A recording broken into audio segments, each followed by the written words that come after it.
నమస్తే, welcome to పూరా local.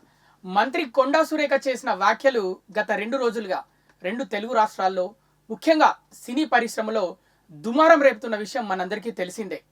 అలాగే అక్కినేని ఫ్యామిలీకి సంబంధించి అక్కినేని నాగార్జున కోడలు సుప్రియ లంగరోజ్ పోలీస్ స్టేషన్కి వెళ్ళి పరువు నష్టం దావా కేసు అయితే వేయడం జరిగింది.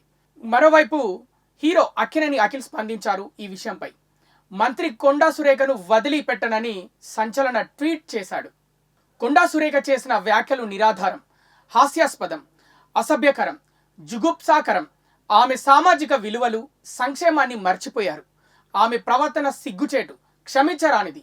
బాధిత కుటుంబ సభ్యుడిగా నేను మౌనంగా ఉండనని సీరియస్గా రియాక్ట్ అయ్యాడు అఖిల్ అక్కినేని. ప్రజా సేవకురాలిగా ప్రజలకు రక్షణ కల్పించాల్సిన ఆమె తన నైతికత మరియు సామాజిక సంక్షేమాన్ని మర్చిపోవాలని నిర్ణయించుకుంది. ఆమె ప్రవర్తించిన తీరు సిగ్గుచేటు, క్షమించరానిది. గౌరవనీయమైన పౌరులు మరియు నిజాయితీ గల కుటుంబ సభ్యులు గాయపడ్డారు మరియు అగౌరవంగా మిగిలిపోయారు. ఈ సమాజంలో అలాంటి వాళ్లకు స్థానం లేదని అఖిల్ ఫైర్ అయ్యాడు. ఇవి ఇప్పటి వరకున్న అప్డేట్స్. మరిన్ని అప్డేట్స్ కోసం చూస్తూనే ఉండండి పూరా local, your choice for local voice.